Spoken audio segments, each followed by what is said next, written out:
Okay, let's jump right into this explainer. Today we're looking at Ferrari's new Dodici Cilindri Manuale.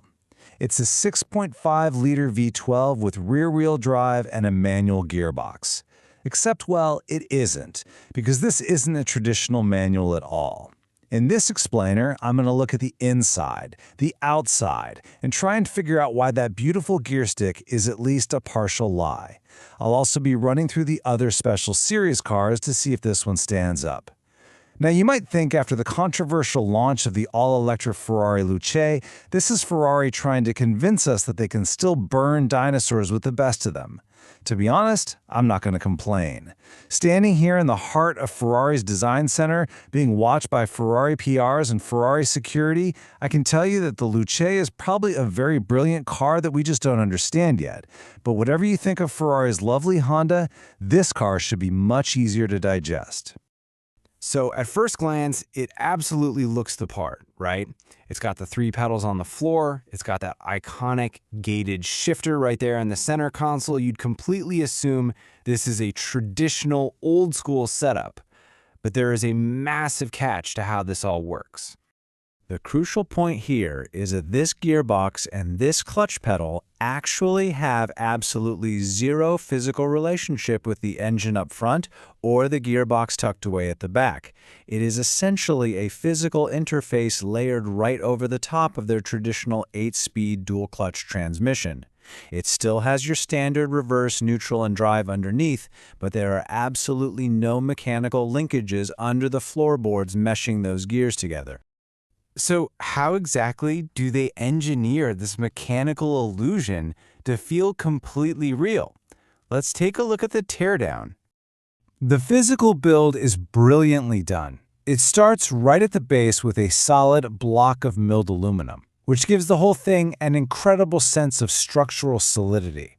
From there, they add a specific item just to dictate the planes of movement, in and out, back and forth. Then, of course, you get the traditional metal sphere and those iconic open gates so you get that satisfying clack-clack sound when you shift. Finally, there's a safety locking mechanism. This is absolutely crucial, so if you're cruising down the motorway at 70 miles per hour, you can't accidentally money shift into first gear and ruin the whole digital experience. Because there are 2 layers to this car, it operates in 2 distinct worlds. The gear stick actually features a hollow shaft with a wire running up to a little light on top. If that light is glowing white, it means you're in the convenient 8-speed auto mode. You just put it in drive and you can even pre-select gears. But flick a switch and that light turns amber. Now you've accessed the manual mode and you get to shift through the first 6 speeds yourself, totally analog style. What's genuinely fascinating is the clutch pedal. You'd think a disconnected clutch would just feel like a computer game switch, but it doesn't. It actually requires real driving technique because it's built with a mechanical system of springs, rockers, and rollers that specifically mimic a natural torque curve before translating that into an electronic signal. The feedback is so spot on that you can absolutely stall this car if you get your footwork wrong. Now that we've solved the mystery box of the gearbox itself, let's step back and look at the pure power and design attached to this illusion. Under the hood, the engine hasn't changed. As ever, this is a 6.5-liter V12 with pure natural aspiration. It does entirely without turbochargers, superchargers, or any kind of hybrid electrical assistance, pushing out an astonishing 820 brake horsepower and 500 pound-feet of torque. And if you're wondering about the performance numbers, it is incredibly fast. That translates to a blistering 0 to 62 miles per hour in just under 3 seconds, and it pulls all the way to a top speed of 211 miles per hour. So despite the simulated manual setup, it matches the standard car perfectly. Externally, the cars look pretty much the same, although every single one of the 1,499 versions goes through the tailor-made program, so they're all incredibly special. They feature liberal use of carbon fiber, quad exhausts at the back, and a beautiful pinstriped black mask that apes the original Daytona. Moving around the side, you get bespoke wheels and these amazing little side shields that are laser-edged using a process usually reserved for precious coins. You can even spec a special 6-speed homage livery or pick from 25 custom colors, complete with engraved kick plates. It really is for those who know. But you might be wondering, does a fake manual in a Ferrari feel like a cheap party trick? Let's look at some vital industry validation. Putting a simulated manual in a multi-million-dollar hypercar really isn't sacrilege anymore.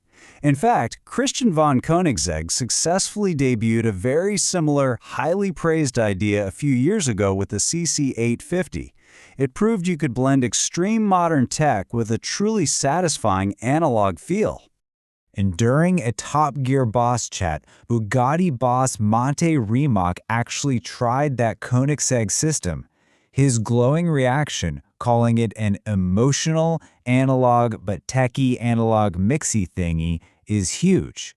It proves that prioritizing the tactile, visceral 12-cylinder experience over pure mechanics is an incredibly respected move at the very top of the automotive food chain.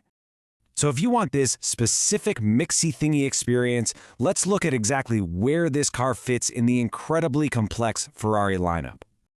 This breaks down the purchasing tiers. You start at the general range with cars like the 296 and the Purosangue SUV. Then you move up to the Special Series, which is exactly where our Dodici Cilindri Manuale sits. Above that, you jump to the supercar tier with models like the new F80, and eventually you hit the hyper-exclusive Icona tier. And if that's somehow still not exclusive enough, there are the completely bespoke, tailor-made or one-off models. We're talking absolute unicorns, like Eric Clapton's SP12 EC based on the 458 Italia, or the P80/C built on a GT3 racing base. For these, production numbers are strictly 1, and the pricing is price on application, which is a very polite way of saying it's incredibly steep. Which brings us to the ultimate question for this explainer regarding Ferrari's stance on the modern manual transmission. Is this the perfect compromise? For years, Ferrari strongly protested that they'd never do a manual again, simply because dual-clutch systems were faster and vastly superior. Yet, they've engineered a genius way to offer the effortless, everyday convenience of an 8-speed automatic right alongside the tactile, clutch-dumping thrill of a 6-speed manual.